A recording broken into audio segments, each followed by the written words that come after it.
এই ভাইরাল রেসিপিটা যেদিন আমি বাসায় ফার্স্ট টাইম বানিয়েছিলাম, বানানোর পর আমি নিজেই যখন ফার্স্ট ট্রাই করেছি আমার চোখ বড় বড় হয়ে গেছে। আর আমি মনে মনে ভাবছিলাম, ভাই রে ভাই, এটা আমি কি বানিয়েছি, এটা এত বেশি মজা কেন। আসসালামু আলাইকুম আপনাদের সবাইকে। আপনারা সবাই কেমন আছেন? আমি আলহামদুলিল্লাহ ভালো আছি। এখন যেহেতু আমের সিজন আর সব জায়গাতে কম বেশি আম পাওয়া যাচ্ছে, তাই আমি ভাবলাম ফেসবুক জুড়ে যে ভাইরাল রেসিপিটা ঘোরাফেরা করছে আমার চোখের সামনে, আমি আজকে সেটা বাসায় বানাবো। তো প্রথমে কিন্তু এখানে আমি 2 কেজি আম নিয়েছিলাম। তো একটি একটি করে আমি গ্রেটারে খুব সুন্দর করে গ্রেট করে নিয়েছি। আপনারা দেখতেই পাচ্ছেন একটি আমও কিন্তু গোটা গোটা নেই, একদম গ্রেটারে খুব সুন্দর করে আমি কুচি কুচি করে নিয়েছি। এখন এই আমগুলোর সাথে আমি দিয়ে দিব বেশ পরিমাণ লবণ এবং বেশ পরিমাণ হলুদ। এইগুলো দেওয়ার পর খুব সুন্দর করে আমি এখন আমগুলোকে মেখে নিব। খুব সুন্দর করে মেখে নেওয়ার পর আমি কিছুক্ষণের জন্য আমগুলোকে রেস্টে রেখে দিব। আপনারা চাইলে কিন্তু 3 থেকে 4 ঘন্টাও রাখতে পারেন। যেহেতু আমার বেশি একটা সময় নেই, তাই আমি বেশি একটা সময় রাখবো না। আমি প্রায় আধা ঘন্টার মতো আমগুলোকে রেস্টে রেখে দিব।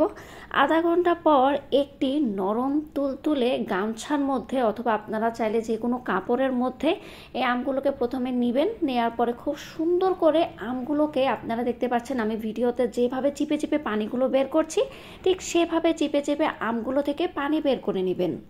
আপনারা যদি এইভাবে চিপিয়ে না বের করতে পারেন, তাহলে শক্ত কিছুর মধ্যে এই গামছাটাকে ঝুলিয়ে রাখবেন। তাহলে দেখবেন 2 থেকে 3 ঘন্টার মধ্যে কিন্তু আমগুলো থেকে সবগুলো পানি ঝরে যাবে। তো যেহেতু আমি আপনাদেরকে বলেছি আমার বেশি একটা সময় নেই, আমি তাড়াতাড়ি করব, সেজন্য কিন্তু আমি খুব ভালোভাবে চিপে চিপে আমগুলো থেকে রসটা বের করে নিচ্ছিলাম।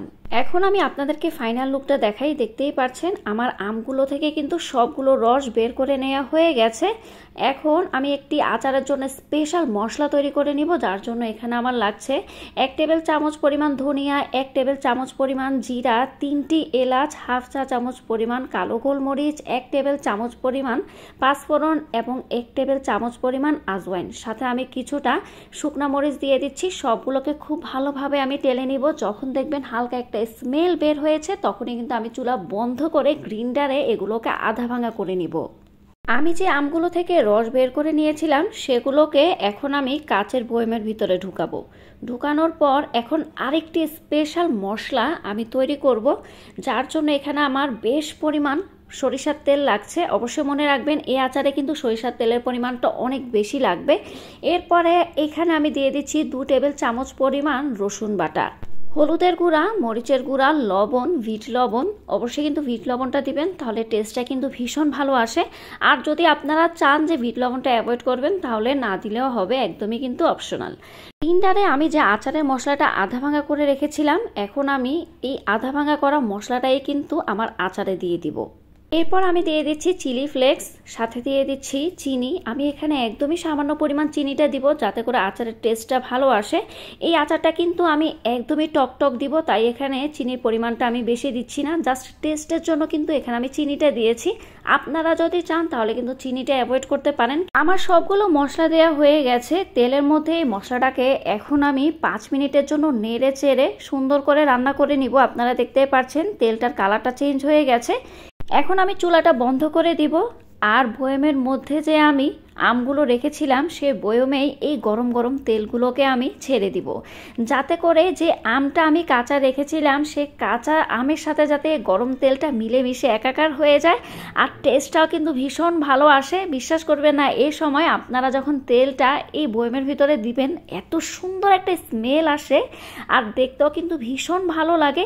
তেলটা দেওয়ার সাথে সাথে বয়মের মধ্যে যে আমগুলো রয়েছে সেগুলোকে আমি এখন উলট পালট করে দিচ্ছি, যাতে করে বয়মের একদম নিচ পর্যন্ত তেল এবং মশলাগুলো পৌঁছে যায়। অবশ্যই একটু ধৈর্য নিয়ে কাজটা করবেন, তাহলে দেখবেন আপনাদের এই আচারটা একদম ফাটাফাটি হবে। যে কোনো কিছুর সাথে কিন্তু এই আচারটা আপনারা খেতে পারেন। দেখতে পাচ্ছেন আমি অনেকগুলো আচার বানিয়েছি, একদম সারা বছর কিন্তু মজা করে খাবো। আরেকটি কথা আপনাদেরকে বলতে ভুলে গিয়েছিলাম, অবশ্যই কিন্তু আচারটার সাথে আপনারা সিরকাটা অ্যাড করবেন।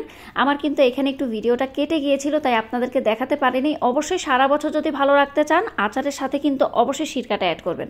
তো যাই হোক, আমার আজকের রেসিপিটি আপনাদের কেমন লেগেছে আমাকে কমেন্টস করে জানাবেন। আজকের জন্য এখানে বিদায় নিয়ে নিচ্ছি। সবাই ভালো থাকবেন, সুস্থ থাকবেন। আজকের জন্য আল্লাহ হাফেজ।